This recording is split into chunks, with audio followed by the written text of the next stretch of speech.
الطاهرين المعصومين المظلومين ولعنة الدائمة على أعدائهم ومنكر فضائلهم وغاصب حقوقهم من يوم ظلمهم إلى يوم الدين. دعاء سلامتی امام زمان. بسم الله الرحمن الرحيم. اللهم كل وليك الحجة ابن الحسن صلاتك عليه وعلى آبائه في هذه الساعة وفي كل ساعة وليا وحافظا وقائدا وناصرا ودليلا وعينا حتى تسكنه أرضك طوعا وتمتعه فيها طويلا. اللهم صل على محمد وآل محمد. أما بعد فقد قال الله الحكيم في كتابه الكريم. بسم الله الرحمن الرحيم. إذا جاءك المنافقون قالوا لنشهد أنك لرسول الله والله يعلم أنك لرسوله والله يشهد إن المنافقين لكاذبون. درود بر محمد و آل محمد. اللهم صل على محمد وآل محمد. اللہ نے کرم سورہ مبارکہ منافقون کی پہلی آیت مبارکہ آپ کے سامنے پیش کی گئی. ارشاد رب العزت ہو رہا ہے کہ جب یہ منافقین رسول اللہ کے پاس آتے ہیں تو آ کر رسول اللہ کے سامنے کہتے ہیں کہ ہم گواہی دیتے ہیں کہ آپ اللہ کے رسول ہیں. دیکھیں گواہی منافقین دے رہے ہیں. اور کیا گواہی دے رہے ہیں؟ کہ ہم گواہی دیتے ہیں کہ آپ اللہ کے رسول ہیں. اور خدا بھی جانتا ہے کہ انک لرسول، خدا بھی جانتا ہے کہ آپ اللہ کے رسول ہیں.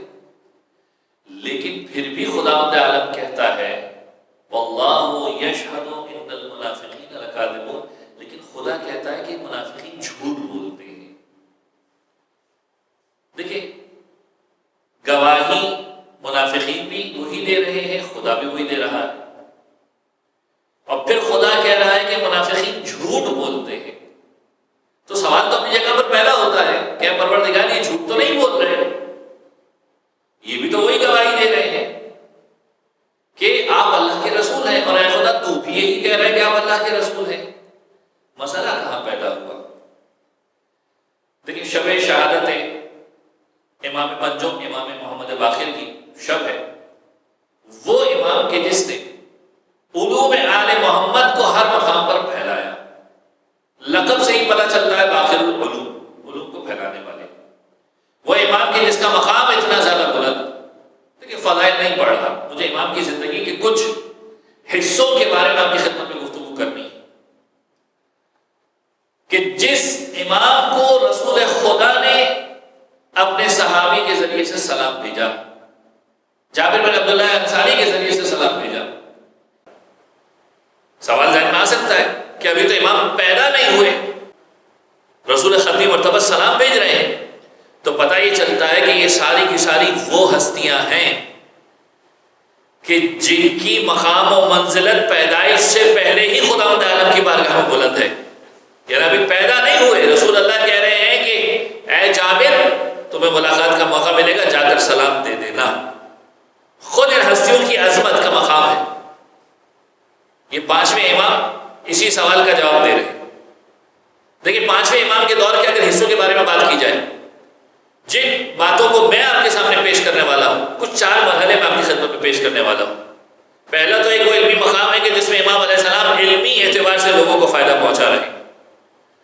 دوسرا وہ حصہ ہے امام کی زندگی کا کہ جہاں پر امام علیہ السلام اپنے شیعوں کو بتا رہے ہیں کہ تمہیں زندگی کیسے گزارنی ہے، کس انداز میں تمہاری زندگی ہونی چاہیے.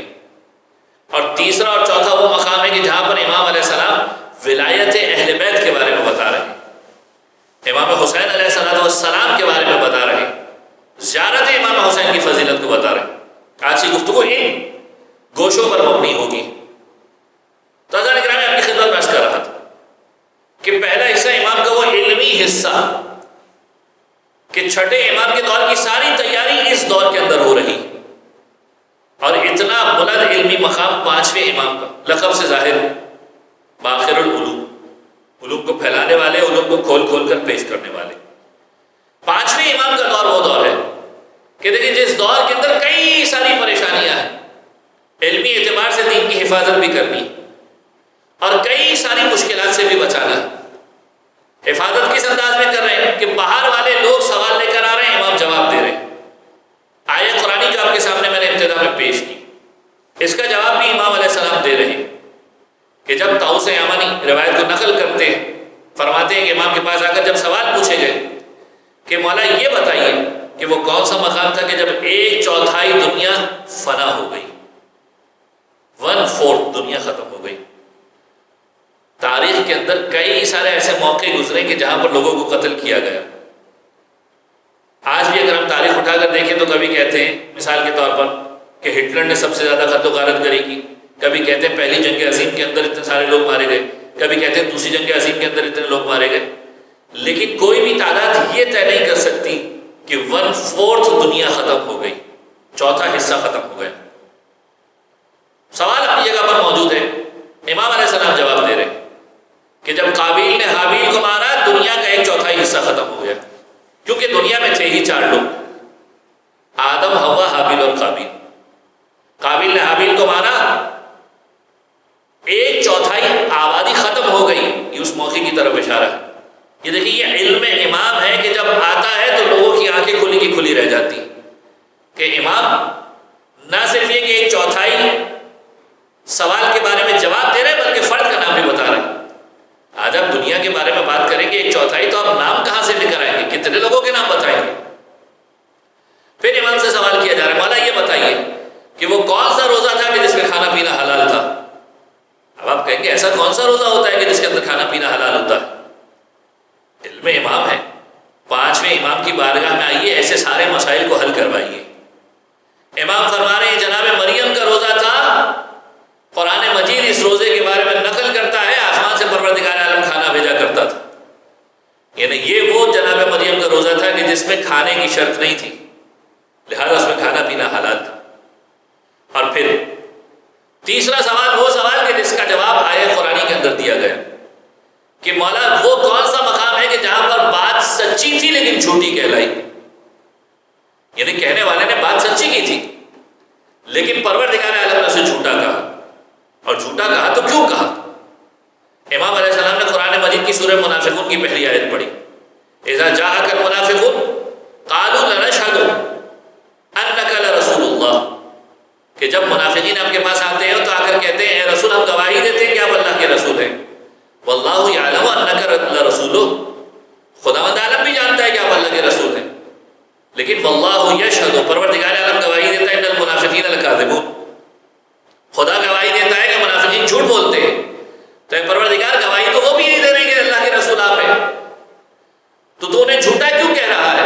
پروردگار عالم کہنا یہ چاہتا ہے، پیغام یہ دینا چاہتا ہے، امام جواب دے رہے ہیں کہ خدا نے انہیں جھوٹا کیوں کہا؟ خدا نے انہیں جھوٹا اس لیے کہا کہ یہ تھے منافق۔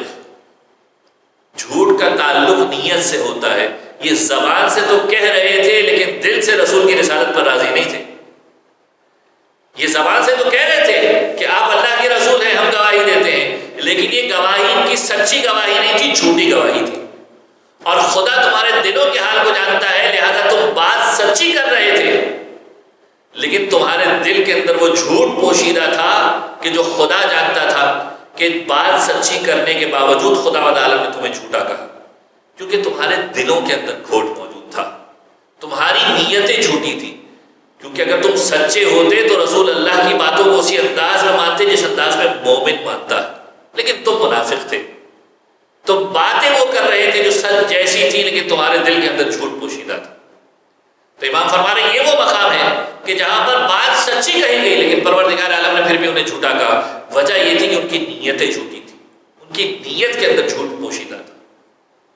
دیکھیں 5ویں امام کا دور علمی اعتبار سے بڑا اہم ترین دور ہے، اتنا اہم ترین دور ہے کہ اس دور کے اندر رسول ختمی مرتبہ مولا کائنات کے بعد ایک وہ خلا پیدا ہوا کہ جس دور کے اندر مختلف قسم کے علوم ان علاقوں کے اندر آنے لگے. کہیں پر یونانی فلسفہ آگے بڑھنے لگا، کہیں پر روم کا فلسفہ آگے بڑھنے لگا. اب یہ فلسفہ تھا کیا؟ یہ وہ فلسفہ تھا جو آج کے دور میں بڑی آسانی سے سمجھا جا سکتا ہے. یہ وہ فلسفہ تھا کہ جس میں لوگ اپنے دماغ سے شریعت کے احکام کو نکالا کرتے تھے. اور آسان کر کے پیش کروں تو یہ بحث کرنا کہ اسلام نے یہ کام اس لیے کہا کیونکہ اس کے اندر یہ لاجک ہے. دیکھیں بڑا سمپل سا میں نے آسان کر کے ابھی خدمت میں پیش کر دیا. امام علیہ السلام ایک طرف تو باہر کے لوگوں کو علوم آل محمد سے روشناس کروا رہے ہیں اور ایک طرف ان فلسفوں کا مقابلہ کر رہے ہیں. سوال یہ پیدا ہوتا ہے کیا واقعی کوئی لاجک بری چیز ہے؟ دیکھیں لاجک بری چیز نہیں ہے، لیکن سوال یہ ہے کہ وہ لاجک کے جسے تم لاجک سمجھ رہے ہو وہ لاجک ہے بھی کہ نہیں. بڑا اہم ترین سوال میں نے آپ کے سامنے پیش کر دیا، کیونکہ انسان کے اپنے دماغ کی ایک کیپیسٹی ہے. ہم اپنے دماغ کے اعتبار سے کسی چیز کو جسٹیفائی اور انجسٹیفائی کرتے. ہم کہتے ہیں ہمیں یہ صحیح لگ رہا ہے، ہم کہتے ہیں ہمیں یہ غلط لگ رہا ہے. لیکن سوال یہ ہے کہ تمہارے دماغ کی سوچنے سمجھنے کی جتنی صلاحیت ہے تم اس اعتبار سے فیصلہ کر رہے ہو. امام یہاں پر آ کے سمجھا رہے ہیں کہ دیکھو خدا اور شریعت کے احکام کو اپنے دماغ سے سمجھنے کی کوشش مت کرنا.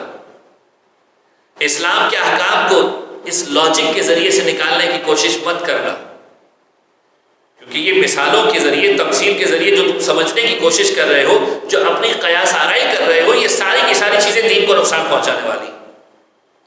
علامہ شبلی نعمانی نے اپنی کتاب علم الکلام کے اندر اس تحریر کو نقل کیا کہ کس انداز میں اس دور کے اندر کئی سارے ایسے لوگ تھے کہ جو بڑے بڑے بزرگان کے اندر تصور ہوتے لیکن وہ یہ غلطی کر رہے تھے کہ دین کے معاملات کو اپنے دماغ سے نکالنے کی کوشش کر رہے تھے. اور وہی امام کی خدمت میں جب پہنچے، امام نے پوچھا یہ بتاؤ جب شریعت کا کوئی حکم تمہیں چاہیے ہوتا ہے کیا کرتے ہو؟ کہنے لگے مولا قرآن کے اندر دیکھتے. کہا اچھا قرآن میں نہیں ملا تو پھر کیا کرتے ہو؟ دیکھیں قرآن کو صحیح معنوں میں سمجھانے والے اہل بیت ہیں. اگر اہل بیت کے در سے نہیں سیکھا تو کہاں قرآن سے حکم ملے گا؟ کہ سنت رسول کے اندر دیکھتے ہیں، رسول اللہ کی سیرت کے اندر کئی ساری ایسی چیزیں تھیں جو رسول اللہ کے ذریعے سے شاید تم تک نہ پہنچی. پھر کیا کرو؟ کہ پھر اپنے دماغ سے فیصلہ کرتے ہیں، عقل سے فیصلہ کرتے ہیں. امام نے کہا اچھا یہ بتاؤ عقل سے فیصلہ کرتا ہوں، میں تم سے کچھ سوال کرتا ہوں، جواب دینا. اور یہ وہ سوالات ہیں. دیکھیں لاجک کی جب بات کی جاتی ہے، پھر آپ کی خدمت میں عرض کر دوں کہ لاجک کا مطلب کیا ہے. انسان اپنی عقل کی کیپیسٹی کے اعتبار سے بات کر رہا ہوتا. کئی افراد تو لاجک کے اعتبار سے بھی داخلی پالیسی کے اوپر چلتے ہیں، ڈبل اسٹینڈرڈ کے اوپر چلتے ہیں. اپنا مطلب ہوتا ہے تو لاجک کی بات کرتے ہیں، اپنا مطلب نہیں ہوتا تو کہتے نہیں لاجک واجک کی بات نہیں، یہ دین یہ کہتا ہے. اس کا مطلب ہے کہ انہیں خود پتا ہوتا ہے کہ دین اور لاجک کے اندر بہت سارے مقامات ایسے ہیں کہ جہاں پر ڈفرینس اپنی جگہ پر موجود ہیں. امام علیہ السلام نے کہا تم اپنی عقل سے فیصلہ کرتے ہو، میں کچھ سوالات کر رہا ہوں، اپنی عقل سے جواب دے کے بتاؤ. امام نے کہا اچھا یہ بتاؤ کہ قتل بڑا گناہ ہے یا زنا بڑا گناہ ہے؟ دیکھیں امام کا سوال بڑا واضح ہے، قتل بڑا گناہ ہے کہ زنا بڑا گناہ ہے؟ میں آپ سے اگر پوچھوں آپ کی عقل میں کیا آئے گا؟ آپ کہیں گے قتل بڑا گناہ ہے. امام نے کہا اچھا اگر قتل بڑا گناہ ہے تو پھر یہ بتاؤ کہ قتل کے ثابت کرنے کے لیے 2 گواہوں کی ضرورت ہوتی ہے اور زنا کے ثابت کرنے کے لیے 4 گواہوں کی ضرورت ہوتی ہے. عقل کا تقاضا تو یہ ہونا چاہیے کہ جو بڑا گناہ ہے اس کے لیے زیادہ گواہ چاہیے، جو چھوٹا گناہ ہے اس کے لیے کم گواہ چاہیے. اب بتاؤ تمہاری عقلیں کہاں کام کریں گی؟ کیا دلیل لے کر آؤ گے؟ کس طرح سے جسٹیفائی کرو گے؟ دیکھیں ائمہ اہل بیت جانتے ہیں کہ یہ جو لاجک کی باتیں انسان دنیا کے سامنے پیش کرتا ہے اور دنیا کو یہ باتیں بڑی میٹھی اور اچھی لگتی ہیں. امام بتانا یہ چاہ رہے ہیں دین کے احکامات یہ تمہاری لاجک سے نہیں چلتے، یہ قرآن اور رسول اللہ اور ان کے اہل بیت کے احکامات کے مطابق چل رہے ہوتے ہیں. اسے تم اپنے دماغ سے پیدا نہیں کر سکتے. آج انسان بڑا دعویٰ کرتا ہے کہ اسلام کی ہر چیز کے اندر لاجک ہے. یقیناً لاجک ہوگی لیکن تمہاری سمجھ اس لاجک تک نہیں پہنچ سکتی. جب امام تمہیں سمجھائیں گے تو تمہیں سمجھ پائے گا. تمہارا دماغ اس قابل نہیں ہے کہ تم اس لاجک کو سمجھ پاؤ. امام علیہ السلام پوچھ رہے ہیں بتاؤ کیسے جسٹیفائی کرو گے؟ اگر قتل بڑا گناہ ہے تو قتل کے لیے 2 گواہ کیوں چاہیے؟ اور اگر زنا چھوٹا گناہ ہے تو زنا کے لیے 4 گواہ کیوں چاہیے؟ ایک مرتبہ خاموش ہو گیا. امام نے کہا اچھا چلو دوسرا سوال کرتا ہوں، مشکل سوال ہو گیا ہوگا. امام فرماتے چلو دوسرا سوال یہ ہے کہ بتاؤ نماز زیادہ افضل ہے یا روزہ زیادہ افضل ہے؟ آپ سے پوچھا جائے گا، آپ بھی کہیں گے نماز کی فضیلت زیادہ ہے. اب امام فرماتے اگر نماز کی فضیلت زیادہ ہے تو یہ بتاؤ کہ جب ایام نجاست آتے ہیں عورت کی تو روزے کی قضا تو واجب ہوتی ہے، نماز کی قضا واجب نہیں ہوتی. اگر افضل نماز ہے تو ہونا یہ چاہیے کہ نماز کی قضا واجب ہو، روزے کی قضا واجب نہ ہو. جبکہ شریعت کے احکام اٹھا کر دیکھو، روزے کی قضا واجب ہے، نماز کی قضا واجب نہیں ہے. اب ایسے جسٹیفائی کرو تمہاری عقل کیا کہتی ہے. دیکھیں یہ وہ ساری کی ساری چیزیں ہیں جہاں پر آ کر انسان رک جاتا ہے، ساری لاجکس بیکار ہو جاتی ہیں. پھر امام فرماتے ہیں اچھا یہ بتاؤ پیشاب زیادہ بڑی نجاست ہے یا منی زیادہ بڑی نجاست ہے؟ آپ سے پوچھا جائے تو آپ کیا کہیں؟ پیشاب زیادہ بڑی نجاست ہے. امام نے کہا اچھا اگر پیشاب بڑی نجاست ہے تو پروردگار عالم نے پیشاب کرنے کے بعد تو غسل کا حکم نہیں دیا، لیکن اگر منی خارج ہو جائے تو غسل کا حکم دیا. ہونا تو یہ چاہیے، اگر عقل کے اعتبار سے بات کرو، لاجک کے اعتبار سے بات کرو تو ہونا تو یہ چاہیے کہ جو بڑی نجاست ہو اس کے لیے بڑی طہارت بھی ہونی چاہیے. یعنی اگر پیشاب بڑی نجاست ہے تو بڑی طہارت یعنی غسل ہونا چاہیے پیشاب کے لیے، جبکہ ایسا نہیں ہے. پیشاب میں جاؤ تم جا کر پانی بہاؤ طہارت کر لو، لیکن اگر منی خارج ہو گئی تو تمہیں غسل کرنا پڑے گا. ثابت کرو عقل سے، لاؤ یہاں پر جسٹیفیکیشن. پھر اس کے بعد امام فرماتا ہے اچھا یہ بتا مرد کمزور ہے یا عورت کمزور ہے؟ کہنے لگا عورت کمزور ہے، مرد طاقتور ہے. امام نے کہا اچھا اگر عورت کمزور ہے اور مرد طاقتور ہے تو ہونا تو یہ چاہیے کہ وراثت کے اندر کمزور کو زیادہ حصہ ملے. عقل کا تقاضا ہے کمزور کو زیادہ دینا چاہیے، طاقتور چونکہ پہلے سے طاقتور ہے کم ملنا چاہیے. عقل کا تقاضا یہ ہے کہ کمزور کو زیادہ ملے، طاقتور کو کم ملے. لیکن یہاں پر تو مرد کو دگنا حصہ مل رہا ہے شریعت کے اعتبار سے، عورت کو آدھا حصہ مل رہا ہے. لاؤ یہاں پر جسٹیفیکیشن، لاؤ یہاں پر لاجک. یاد رکھیے دین کے معاملات انسان کی لاجک سے نہیں چلتے. اب امام وجہ بتا رہے ہیں اور یہ امام کی باتوں کو جاننے کے بعد بہت سارے کانسیپٹ کلیئر ہو جائیں گے. یعنی قتل بڑا گناہ ہے، امام نے یہ انکار نہیں کیا کہ قتل بڑا گناہ نہیں ہے یا پیشاب بڑی نجاست نہیں ہے یا عورت کمزور نہیں ہے. امام نے ایسی کسی چیز کا انکار نہیں کیا. امام نے تو فقط اس لاجک کو چیلنج کیا کہ جو لوگوں کے دماغ کے اندر بیٹھ گئی تھی، جس کی وجہ سے لوگ شریعت کے اندر اپنی مرضی ڈال دیا کرتے تھے. اپنی مرضی سے فیصلے نہ کرو. جب کبھی شریعت کا کوئی مسئلہ پیش آئے امام کی طرف رجوع کرو. امام کی خیبت کے دور کے اندر مرجع کی طرف رجوع کرو. پیغام یہ نہیں ہے کہ امام لاجک کی مخالفت کرنا چاہ رہے ہیں، پیغام یہ ہے کہ اپنے دماغ سے شریعت کے فیصلوں کو طے مت کرو. دنیا کی آج کے دور میں سب سے بڑی مشکل یہی ہے کہ ہم نے ہر چیز کو اپنے دماغ کے ذریعے سے فیصلہ کرنا شروع کر دیا، یہ صحیح ہے یہ غلط ہے. یاد رکھیے آپ کی دماغ کی کیپیسٹی ایک لمیٹڈ کیپیسٹی. کتنی ساری چیزیں ایسی ہیں جو انسان غلطیاں کر کے نقصان اٹھانے کے بعد سیکھتا ہے. امام علیہ السلام بتا رہے ہیں کہ دیکھو یہ دین کوئی ایکسپیریمنٹ کا مقام نہیں، اس کام کی تمہیں پرمیشن نہیں ہے. خاص طور پر اہل بیت کے چاہنے والوں اس کی ذمہ داری یہ بنتی ہے کہ شریعت کے معاملے میں مرجع کی طرف رجوع کرے، مسئلے کو پوچھے، مسئلے کے اعتبار سے عمل کرے. تمہارا کام یہ نہیں ہے کہ تم ڈیسائیڈ کرو کیا حلال ہے کیا حرام ہے، اپنے دماغ سے فیصلہ کرنے کی ضرورت نہیں. اب امام فرماتے ہیں کہ یاد رکھ قتل میں 2 گواہوں کی ضرورت اس لیے پڑتی ہے اور زنا کے اندر 4 گواہوں کی ضرورت اس لیے پڑتی ہے چونکہ 2 گناہگار ہیں. قتل کے اندر 1 گناہگار ہے تو 2 گواہ چاہیے. یعنی امام نے دلیلوں کو بتایا اور بتانے کی کوشش کی کہ یاد رکھو یہ تمہارے دماغ سے مسئلے حل نہیں ہو سکتے، تمہاری لاجک سے یہ مسئلے حل نہیں ہو سکتے.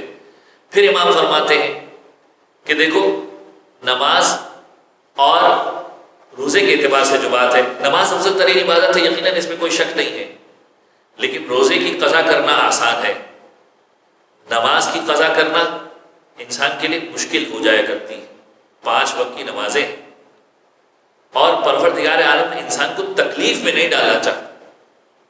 پورا سال پڑا ہے انسان کے لیے روزے کی قضا کرنے کے لیے، لیکن اگر نماز کی قضا کی بات کی جائے تو اگر ہر مہینے کے 10 دن کی بات کر لی جائے تو یہ تکلیف والا عمل ہو جایا کرتا ہے. پھر اس کے بعد امام فرماتے ہیں کہ دیکھو جہاں تک پیشاب اور منی کی نجاست کی تعلق ہے، پروردگار عالم یہاں پر بھی انسان کو تکلیف میں نہیں ڈالنا چاہتا، کیونکہ پیشاب انسان کو دن میں کئی مرتبہ آتی ہے. اگر پروردگار عالم کہے پیشاب کے بعد غسل کرنا واجب ہے تو انسان غسل کر کر کے تکلیف میں آ جائے گا، جبکہ منی کا اس انداز کا تعلق نہیں ہے. اور منی پورے جسم کا نچوڑ ہے، پورے جسم کے مختلف عضو مل کر جب اس منی کو خارج کرتے ہیں پھر پروردگار عالم کہتا ہے آپ غسل کرو جا کر. پھر اس کے بعد امام فرماتے ہیں جہاں تک عورت اور مرد کا تعلق ہے تو عورت یقیناً کمزور ہے، لیکن پروردگار عالم نے اس کا حصہ آدھا کیوں رکھا؟ اس لیے آدھا رکھا کہ عورت کے اوپر خدا نے کوئی مالی ذمہ داری نہیں رکھی. عورت کا نان و نفقہ مرد کے اوپر رکھا گیا، گھر کے باہر کے کاموں کی ذمہ داری مرد کے اوپر رکھی گئی. تو جس کی ذمہ داری زیادہ ہے اس کا حصہ بھی زیادہ ہے. اب یہ ساری کی ساری باتیں امام سمجھا رہے ہیں. کس لیے سمجھا رہے ہیں؟ تاکہ تم سمجھ جاؤ کہ یہ دین تمہاری عقل کے اعتبار سے نہیں چلے گا، حکم پروردگار کے اعتبار سے چلے گا. یہ امام کے دور کا وہ علمی پیغام ہے جو آج کے دور میں بھی بڑا پریکٹیکل اور بڑا امپورٹنٹ ہے. خدا را دین کے کسی مسئلے کو اپنے دماغ سے سمجھنے کی کوشش مت کیجیے گا. دین کے کسی مسئلے کے اندر لاجک لگانے کی کوشش مت کیجیے گا. دین کے مسئلے کو سمجھنے کا طریقہ کار ہی یہ ہے کہ امام یا نائب امام سے رجوع کیا جائے. آج کے دور میں نائب امام کی طرف جائیے، اپنے مرجع کی طرف جا کر مسئلے کا حل پوچھیے. اپنے دماغ کو زحمت دینے کی ضرورت نہیں ہے، ورنہ ہر انسان کے دماغ کی کیپیسٹی الگ الگ ہے، ہر کسی کے نزدیک جسٹیفیکیشن کا لیول الگ الگ ہے. اسی لیے دین کو بے یار و مددگار ہاتھوں میں چھوڑا نہیں گیا.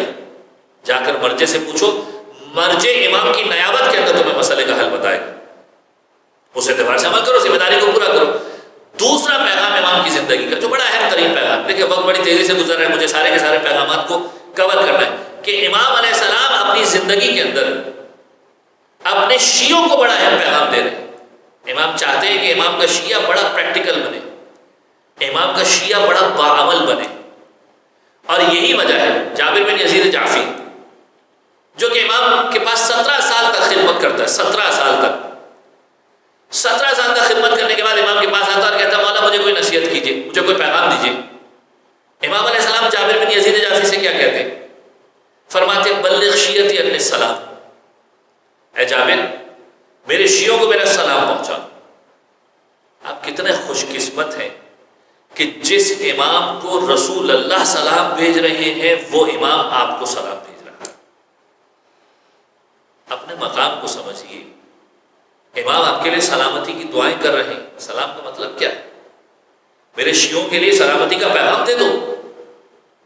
اے جابر میرے شیعوں کو سلام دے دو. اور پھر اس کے بعد امام پیغام دے رہے ہیں. بڑا اہم ترین پیغام ہے.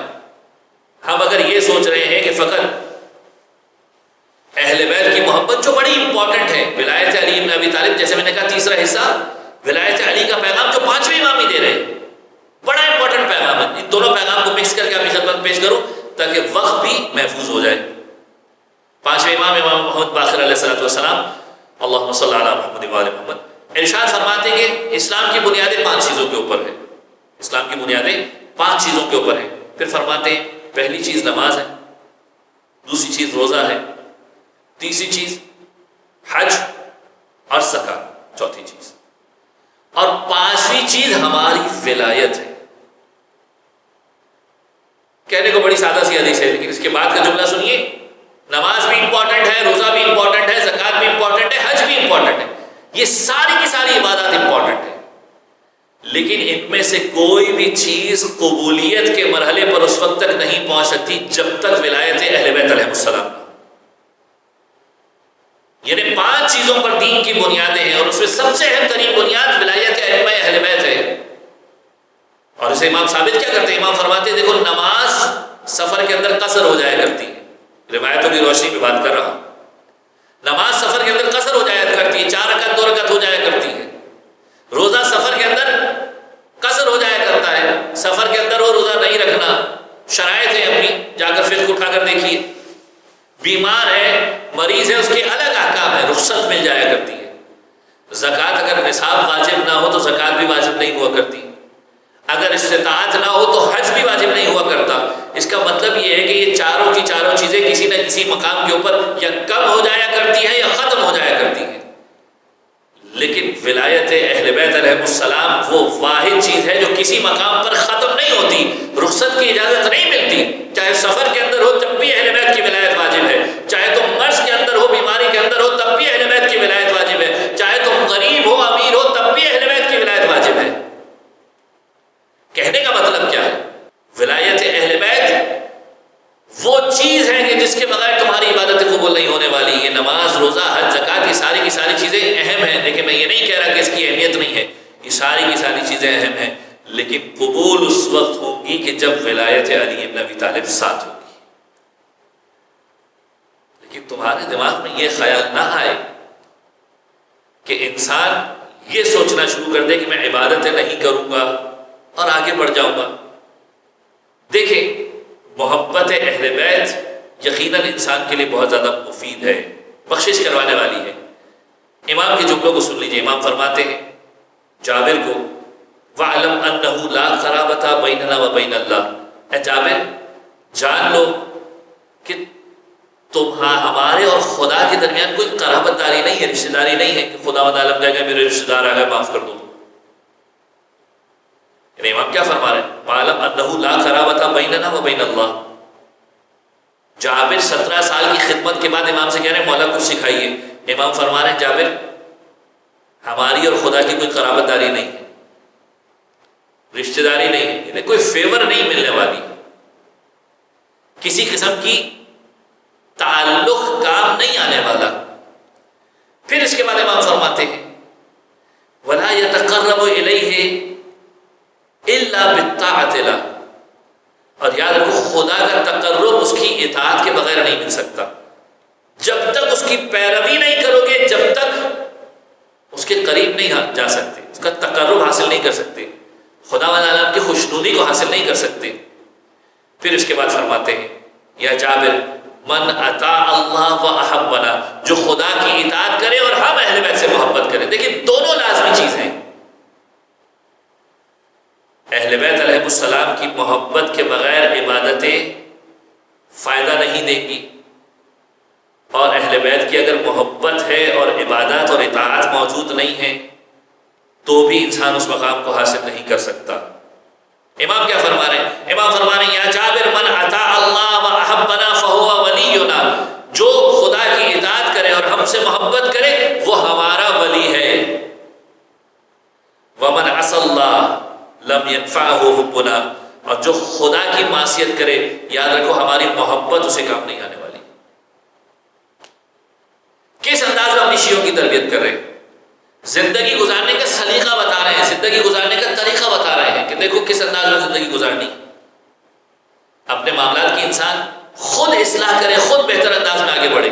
امام فرما رہے ہیں قرابت داری نہیں ہے خدا سے تمہاری کہ تم معاف کر دیے جاؤ. اور آخری وہ مرحلہ کہ جہاں پر امام علیہ السلام فرماتے ہیں، اور خود امام کی زندگی کے اندر دیکھیں کہ امام اپنے شیعوں کے ساتھ ایک خاص قسم کا ربط رکھا کرتے تھے. محمد ابن مسلم امام کا ایک خاص قسم کا صحابی بیمار ہوا، اتنا بیمار ہوا، اتنی تکلیف میں آیا کہ بستر پر پڑ گیا. امام علیہ السلام نے ایک شربت بھیجا محمد ابن مسلم کے لیے. اپنے غلام کو کہا جب تک پی نہ لے جب تک واپس نہ آنا، اسے یہ شربت پلا کر واپس آنا. سوچیے امام اپنے چاہنے والوں سے کتنی محبت کرتے ہیں، جو امام کے قریب ہیں امام ان سے کتنی محبت کرتے ہیں. غلام نے انتظار کیا، محمد ابن مسلم نے شربت کو پیا. شربت پینے کے بعد وہ محمد ابن مسلم جو بستر سے اٹھ نہیں سکتا تھا فوراً بستر سے اٹھ گیا. دیکھا ساری کمزوری دور ہو گئی، ساری نقاہت دور ہو گئی. امام علیہ السلام کی خدمت میں آئے تندرست ہو کر، اور امام علیہ السلام کے سامنے آ کر رونے لگا. امام علیہ السلام کہنے لگے محمد ابن مسلم کیوں رو رہے ہو؟ دیکھیں محمد ابن مسلم ایک تاریخ کا اہم ترین نام ہے کہ جس کے ذریعے سے امام علیہ السلام نے کئی ساری روایتیں نقل کی. بڑی اہم ترین روایت ہے محمد ابن مسلم، خاص قسم کا صحابی. کیوں رو رہے ہو؟ کہنے لگا مولا غربت کا عالم ہے، اور اس سے بڑھ کر وطن سے دوری ہے، اور آپ کے حق کو ادا نہیں کر پا رہا، آپ کی خدمت میں آ کر آپ کی خدمت نہیں کر پا رہا، قدرت نہیں ہے کہ آپ کی زیارت کو کر سکے۔ امام فرما رہے ہیں جہاں تک غربت کی بات ہے تو یاد رکھ پروردگار عالم نے ہمارے چاہنے والوں کو تکلیف میں رکھا ہے۔ پریشانی آئیں گی، پریشان ہونے کی ضرورت نہیں ہے، ہمارا مومن تکلیف میں مبتلا ہوگا۔ پھر فرماتے ہیں جہاں تک دوری کی بات ہے تو یاد رکھ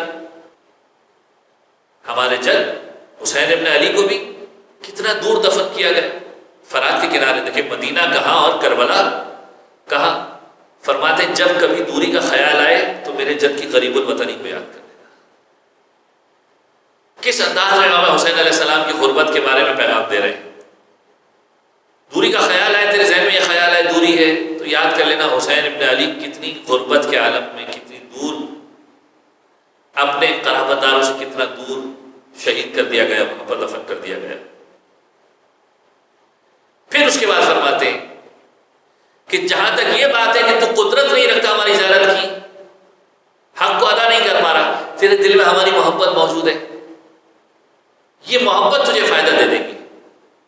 اہل بیت علیہ السلام سے صحیح انداز میں دل میں محبت رکھنا، یہی محمد ابن مسلم ہے کہ جیسے امام باقر بار بار زیارت امام حسین کے بارے میں تعلیم دے رہے ہیں۔ کبھی امام سے پوچھا جا رہا ہے مولا یہ بتائیے جنتی کی نشانی کیا ہے؟ دیکھیں بس اب آخری کچھ باتیں آپ کی خدمت پیش کروں اور زحمتوں کو تمام کروں۔ جنتی کی نشانی کیا ہے؟ ایک وہ روایت ہے کہ طولانی روایت ہے جس میں امام فرماتے ہیں جنتی کی نشانی یہ ہے کہ اللہ سے حسن ظن رکھنا، خدا کے بارے میں اچھا سوچنا، خدا سے رحمت کی امید رکھنا۔ دیکھیے روایت تفصیل طلب ہے لیکن بس وقت کم ہے لہذا بڑی تیزی سے آگے بڑھو۔ رحمت کی امید رکھنا، مومن کی موجودگی اور غیر موجودگی میں اس کی برائی کرنے سے پرہیز کرنا۔ جنتی بننا آسان کام نہیں ہے، خاص طور پر آج کے دور میں۔ مومن کی موجودگی میں انسان کا رویہ الگ ہوتا ہے، مومن کی غیر موجودگی میں انسان کا رویہ الگ ہوتا ہے۔ امام فرما رہے مومن کی موجودگی غیر موجودگی میں اس کی برائی کرنے سے پرہیز کرنا اور مومن کے حقوق کو ادا کرنا، یہ چار کام کرو گے تب جا کر تم جنتی بنو گے۔ ایک دوسرے مقام پر امام فرماتے ہیں جنتی ہونے کی نشانی کیا ہے؟ اب معصوم کی حدیث سن لیجیے، غالباً چھٹے امام کی روایت کہ جس میں امام فرماتے ہیں کہ اگر کوئی شخص یہ دیکھنا چاہتے ہو کہ وہ جنتی ہے یا نہیں، اس کے سامنے ہماری محبت کو پیش کرو۔ اگر وہ ہماری محبت کو قبول کر لے اس کا مطلب وہ مومن ہے۔ اب کیسے پتہ چلے گا کہ ہماری محبت کو قبول کرتا ہے کہ نہیں کرتا؟ کوئی نشانی تو ہونی چاہیے، یعنی مومن ہونے کی نشانی کیا ہے؟ پھر فرماتے ہیں مومن ہونے کی نشانی یہ ہے کہ دیکھو کہ وہ امام حسین علیہ السلام کی زیارت کے لیے جاتا ہے کہ نہیں جاتا۔ کیا نشانی بیان کی جا رہی ہے؟ امام حسین کی زیارت کے لیے جاتا ہے کہ نہیں جاتا؟ اگر وہ امام حسین کی زیارت کے لیے جاتا ہے اس کا مطلب یہ کہ وہ ہم سے محبت بھی کرتا ہے، مومن بھی ہے۔ زیارت امام حسین علیہ السلام اتنا اہم ترین عمل کہ جس عمل کی اہمیت کو اگر انسان سمجھ جائے۔ محمد ابن مسلم کو امام فرماتے ہیں، محمد ابن مسلم نے جب آ کر ایک مرتبہ امام کی خدمت میں یہ شکوہ کیا کہ مولا بڑی تکلیفیں ہیں، غم کی کیفیت ہے، رزق کی پریشانی، امام ہر چیز کا حال بتا رہے ہیں۔ امام کیا فرماتے ہیں؟ جب ایک مرتبہ محمد ابن مسلم غمزدہ ہو کر امام کی خدمت میں آئے، امام اگر فرماتے ہیں میرے جد حسین ابن علی کے وسیلے سے طلب کرو، میرے جد حسین کے وسیلے سے طلب کرو۔ یاد رکھیے زیارت امام حسین کوئی معمولی کام نہیں ہے۔ 7 ذی الحجہ جو شہادت کا کل دن ہے، 2 دن کے بعد عرفہ کا دن ہے، اور یہ وہ عرفہ ہے کہ جس میں زیارت امام حسین اور دعائے عرفہ امام حسین کی بڑی فضیلت۔ انشاءاللہ شہادت جناب مسلم بن عقیل کے اندر میں کچھ باتیں خدمت پیش کروں گا۔ انسان واقعاً اگر حسین ابن علی کے مقام کو سمجھ جائے زندگی تبدیل ہو جائے۔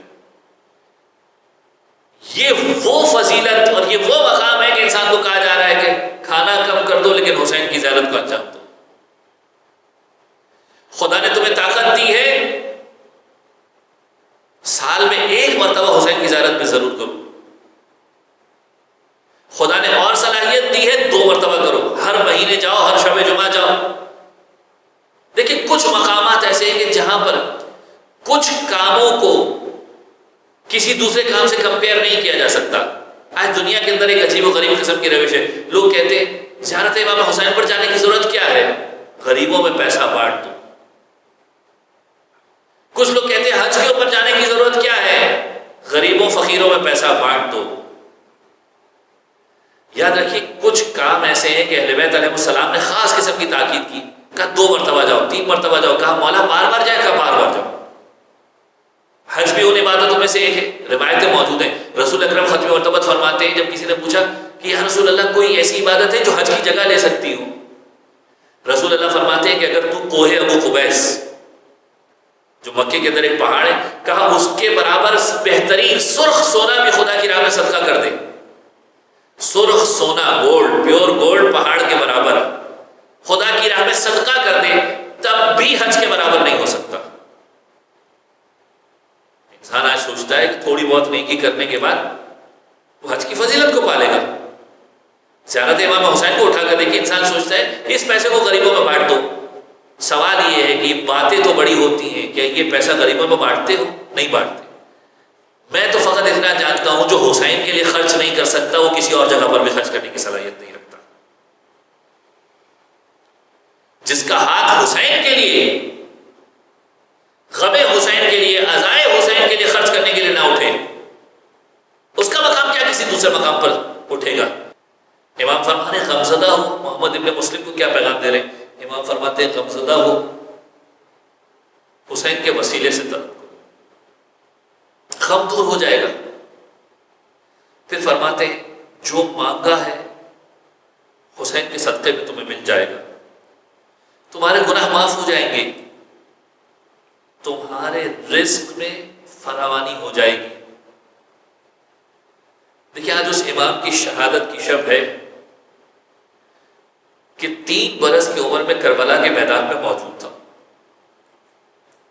جانتا ہے کہ حسین کی مظلومیت کیا ہے، اپنے اصحاب کو اپنے جد کی مظلومیت سے بار بار آگاہ کر رہا ہے، اپنی آنکھوں سے جلتے ہوئے خیموں کو دیکھا ہے، اپنی آنکھوں سے اپنی جد کی شہادت کو ہوتے ہوئے دیکھا ہے۔ روایتوں کے جملے جب مولا سے پوچھا گیا تھا مولا آپ نے کربلا کے اندر امام حسین کو دیکھا تھا، کہا ہاں دیکھا تھا۔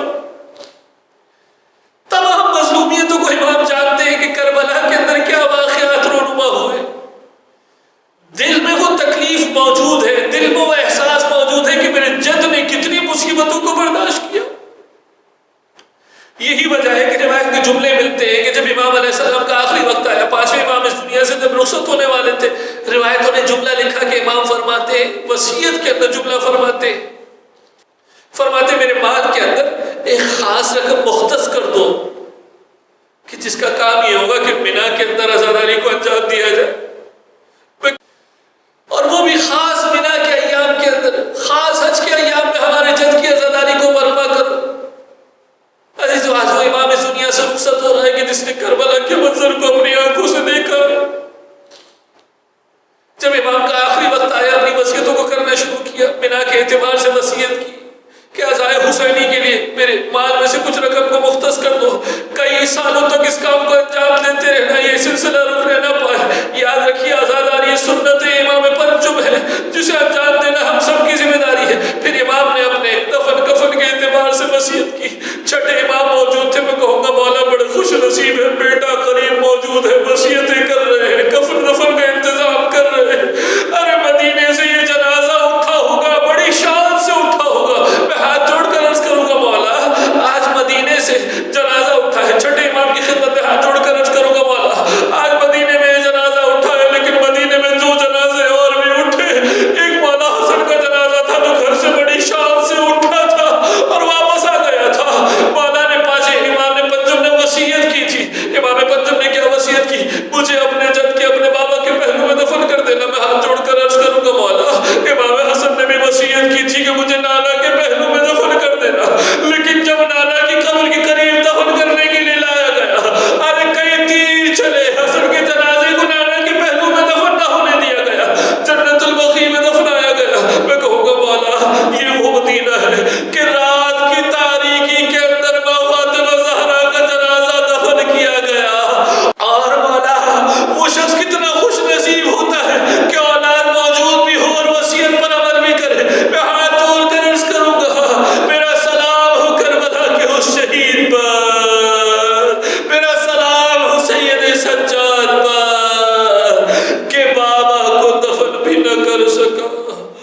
قبول فرما، آمین ہمارے تمام گناہ کبیرہ اور صغیرہ کی مغفرت فرما، بار الہ تجواز محمد وآل محمد کا زیارت امام حسین پر جانے کے اسباب فراہم فرما۔ اے پروردگار، ہم مشکلوں کے اندر گرفتار ہیں، پریشانیوں میں، تمام چیزوں کے لیے توسل کرتے ہیں امام حسین علیہ السلام کی ذات سے۔ اے پروردگار، ہمیں عزائے امام حسین بہترین انداز میں انجام دینے کی توفیق عطا فرما۔ وبا کی وجہ سے تمام سلسلے بند ہیں، اے پروردگار جلد از جلد اس وبا کا خاتمہ فرما، زیارت امام حسین کے اسباب فراہم فرما۔ دنیا میں جہاں جہاں اہل بیت کے چاہنے والے اور ماننے والے موجود، ان کی جان مال عزت و آبرو کی حفاظت فرما، دشمنان اسلام کو نیست و نابود فرما، زمانے کے امام کے ظہور میں تاجیل فرما، ان کے اعوان و انصار میں شمار فرما۔ ربنا تقبل منا انك انت السميع العليم وتب علينا انك انت التواب الرحيم۔